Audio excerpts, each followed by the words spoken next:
Have you ever wondered about the whereabouts of the descendants stemming from Abraham? I'm referring to the children Abraham had with his second wife, as mentioned in the Book of Genesis, chapter 25. What became of the descendants of Abraham and Keturah? While Isaac, the child of promise, and Ishmael are often discussed, it's intriguing to ponder the fate of the 6 children Abraham had with Keturah. In this video, we will explore together the question about Abraham and Keturah. Where are their descendants today? The Holy Bible tells us that after Abraham lost his wife Sarah, he decided to marry again. According to the Book of Chronicles, Abraham's second wife started out as a concubine, but later Abraham officially married her, and they had 6 children together. Her name was Keturah. I'm thinking about making another video that gives more information about Keturah, who is a fascinating woman mentioned in the Old Testament. If you would like to see a full video about Keturah, please leave your comment. Sometimes people mix up Keturah with another woman from the Old Testament named Hagar, who was from Egypt. However, it's important to clarify that Keturah is not described as Egyptian, nor is she connected with Egypt. Richard Elliott Friedman, a well-known Bible expert, does not accept the idea that Keturah and Hagar were the same woman. He believes this idea came from ancient rabbinic teachings, not directly from the Hebrew Bible itself. Friedman also points out that famous ancient commentators like Ibn Ezra, Ramban, and Rashbam also disagreed with the idea that Keturah and Hagar were the same person. The Book of Jubilees, a notably intriguing work that would certainly deserve a documentary or a special video, also supports the conclusion that Keturah and Hagar were distinct individuals. They were not the same person. It's important to remember that the Book of Jubilees is of great curiosity, dating back to approximately 700 BC, a remarkable antiquity. In this book, it's affirmed that Keturah and Hagar were not identical. In fact, the book even states that Abraham waited until after Hagar's death to marry again. I now invite you to read along with me from chapter 25 of the Book of Genesis. Abraham married another woman whose name was Keturah. She gave birth to these children, Medan, Midian, Ishbak, and Shua.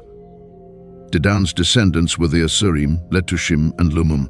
Midian's sons were Ephah, Hanok, Abida, and Eldah. All these people came from Keturah. Abraham gave all his possessions to his son Isaac. However, he gave gifts to the sons of his concubines, and while he was still living, he sent them away from Isaac to live in the land located to the east. Abraham lived until he was 175 years old. He died peacefully at an old age and was reunited with his ancestors. When we carefully read the Bible passage, we see clearly that Abraham had 6 more children after Isaac. Their names were Simran, Jokshan, Madan, Midian, Ishbak, and Shua. These 6 children came from Abraham's relationship with Keturah. But an important question comes up: what happened to the descendants from Abraham and Keturah? Where exactly are these descendants living today, and in which countries can we find them now? One of the most famous groups of Abraham and Keturah's descendants was certainly the Midianites. The Midianites were an ancient tribe who mainly lived in the northwest part of the Arabian Peninsula, which today includes areas of Saudi Arabia, Jordan, Israel, and the Sinai region. They appear in several historical records such as the Bible, Assyrian texts, and Egyptian writings. The Midianites are often mentioned alongside other groups who also descended from Abraham. In some places in the Bible, the Midianites, Medanites, and Ishmaelites are even used as if they were the same people.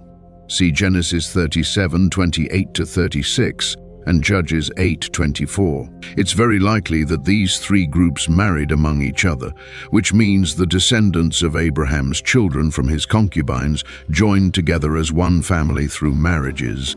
Alongside other sister tribes, the Midianites were also descendants of Keturah, and these tribes primarily inhabited the region of Saudi Arabia.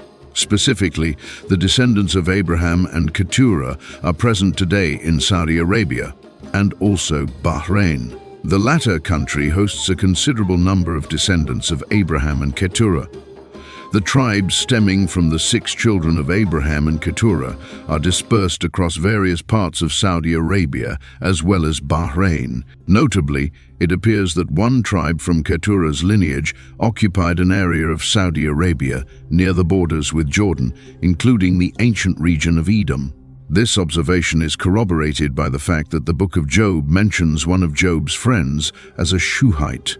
The reference to the Shuhites in the Book of Job can be found in chapter 2, verse 11, where it's mentioned that one of Job's friends was named Zophar the Naamathite. Zophar is among the friends who came to comfort Job during his difficult times, and the Shuhites are descendants of Shua, one of Abraham's children with Keturah. The people who currently live in Saudi Arabia are mainly direct descendants of Abraham and Keturah.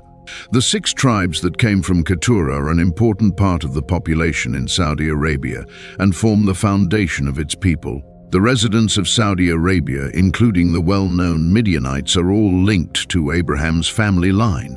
Besides these 6 Arab tribes making up Saudi Arabia's population, the influence of the Ishmaelites is also important because of marriages connecting their families. Both in ancient times and still today, Arab people continue marrying each other, which helps bring their cultures together.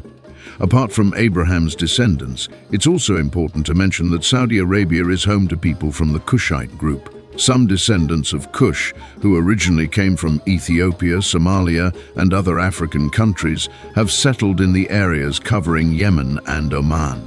This is partly because Yemen once had a famous ancient kingdom called Sheba, which included people from Ethiopia as well as Semitic Sabians. The kingdom of Sheba, also known as Saba, was an ancient nation located in the area that today includes Yemen and parts of northeastern Africa, such as Ethiopia. The history and great wealth of the kingdom of Sheba often appear in Bible stories and legends, including the famous story of the Queen of Sheba visiting King Solomon, described in the Old Testament. Some of the people from this kingdom moved into the region now known as Saudi Arabia, adding to the ethnic and historical diversity found there today. An intriguing observation deserving attention is the story of the wife of a prominent character from the Old Testament, Jethro. Exploring Jethro's origins and the curiosities of his life would be an exceedingly valuable topic for a special video. Jethro's story is closely tied to Moses' narrative and the liberation of the Israelites from slavery in Egypt. Jethro was a priest of Midian and a tribal leader. He had several daughters, one of whom Moses met when he fled Egypt after killing an Egyptian who was mistreating an Israelite. Moses assisted Jethro's daughters in tending to their flock, and in gratitude, Jethro invited Moses to his home and offered him shelter. I extend my gratitude to all who have followed this video up to this point. See you soon.